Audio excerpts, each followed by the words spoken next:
Bom dia a todas e todos. Meu nome é Daniele, eu sou psicóloga de formação e eu vou contar um pouquinho sobre a experiência do meu projeto, minha dissertação de mestrado, que aconteceu aqui na cidade de Sorocaba, inclusive em uma das instituições que promovem redução de danos a Pode Crer. Esse trabalho iniciou já em 2010, no momento que eu estava realizando iniciação científica sobre a trajetória de vida de pessoas em situação de rua na cidade. E começou a ser muito marcante para mim o como essas pessoas esquivavam do tema da educação, era um dos tópicos que eles menos gostavam de mencionar, ou sempre era voltado a muita expulsão, violência, repressão.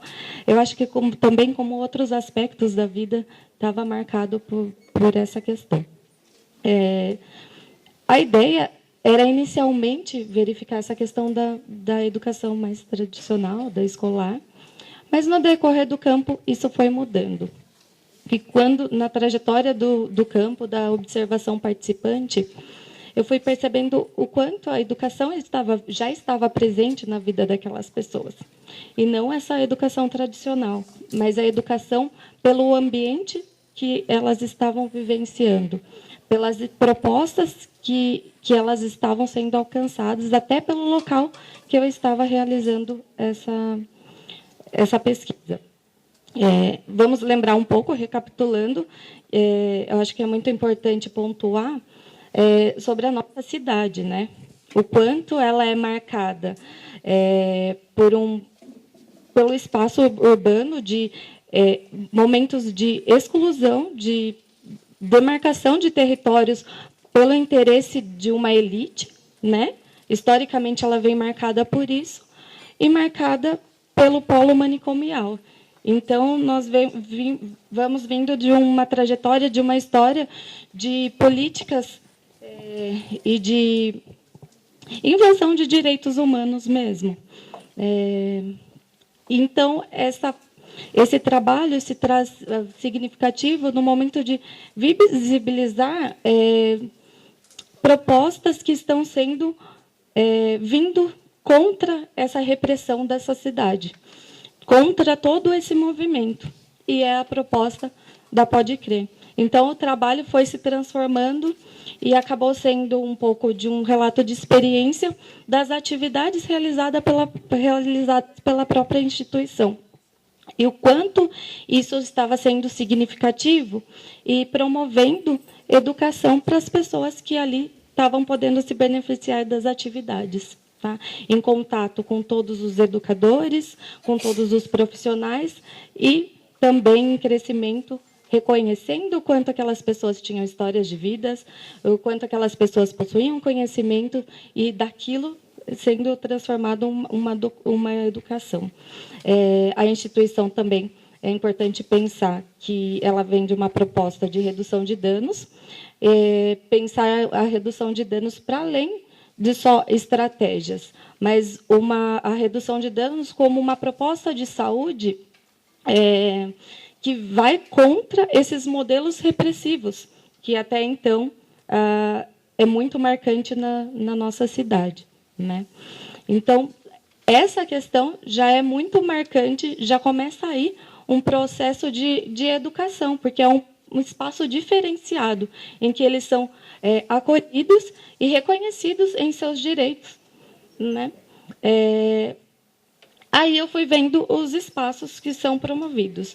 No momento, foi muito legal, aconteceu essa pesquisa de 2013 até 2014, foi um ano de acompanhamento de observação participante, e foi um momento também que foi construído uma casa de passagem.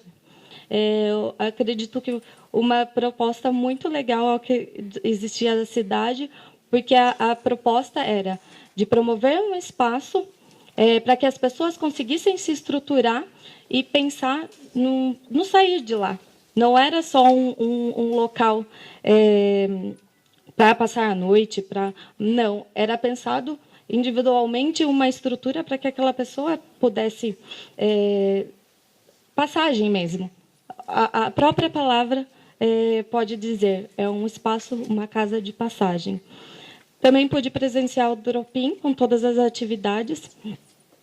Um aspecto importante é a corresponsabilidade daquelas pessoas com aquele espaço. Aquilo acabava sendo muito educativo, porque os próprios usuários do espaço organizavam em regras, precisavam organizar aquele espaço para que ele funcionasse, para que fosse produtivo para todas as pessoas.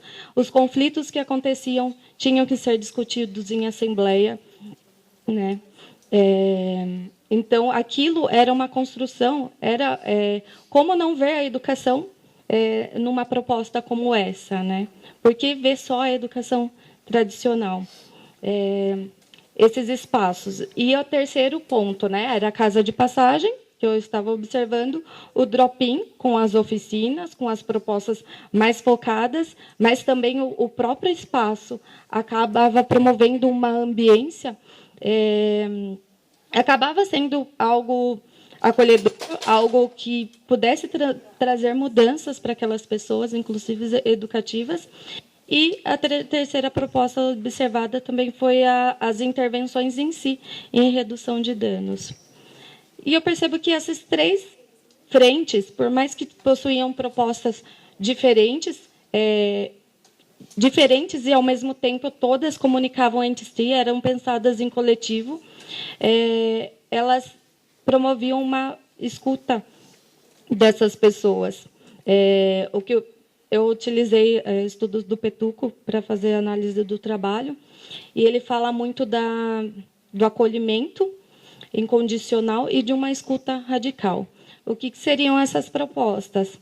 A gente se despir dessa visão de vamos pensar, vamos falar sobre drogas, não. Sobre o nosso olhar, sobre a nossa concepção, não. É a proposta de ouvir o que eles têm a nos dizer e trabalhar a partir daquilo, de respeitar o que cada um faz sua escolha, qual é a escolha, qual é o caminho de que cada pessoa quer trabalhar. E a equipe era muito voltada a esses dois aspectos, e trabalhar com um acolhimento incondicional e essa escuta radical, acolhendo o que a pessoa traz em cada momento. Acho que é um ponto importante para a gente pensar, porque todos esses aspectos que eu fui analisando no decorrer do trabalho, eles se comunicam, eles se dialogam.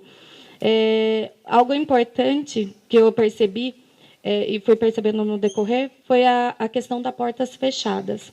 Quando a gente pensa num lugar de portas fechadas, a gente pode pensar que, não, está fechado, vai ter que pedir autorização para entrar. Mas não. Aquilo foi uma construção, as portas estarem fechadas. O próprio grupo, no todo o desenvolvimento histórico da própria instituição, decidia estar com portas fechadas e eles próprios abrirem para as pessoas entrarem, inclusive por questões com a vizinhança, com toda a repressão que aquele grupo sofria, tanto enquanto equipe, quanto de frequentadores, até por esse histórico da cidade. Uma dos entraves percebidos nesse trabalho, acho que eu vou desfechar um pouco sobre isso. Se alguém tiver alguma dúvida, depois, se eu puder esclarecer, acho que tem mais gente aqui que pode me ajudar a responder essas questões que estão até mais próximas do que eu. É importante perceber o quanto a cidade tem entraves para essas propostas que vão respeitar as pessoas, né? Há muita dificuldade. Acho que começaram até com esse discurso, como que a gente vai conseguir aguentar com essa questão de repasse de verbas, né? Com uma proposta que respeita as pessoas, que não são as propostas hegemônicas que estão por aí, e o quanto as propostas como essa carregam os mesmos estigmas que as pessoas, né? Uma das percepções foram essa, o quanto a instituição acaba carregando o estigma que a pessoa que frequenta. Isso é um grande entrave, principalmente numa cidade como nossa. Eu acho que é um pouco disso. Se alguém tiver alguma dúvida, depois a gente conversa um pouco mais.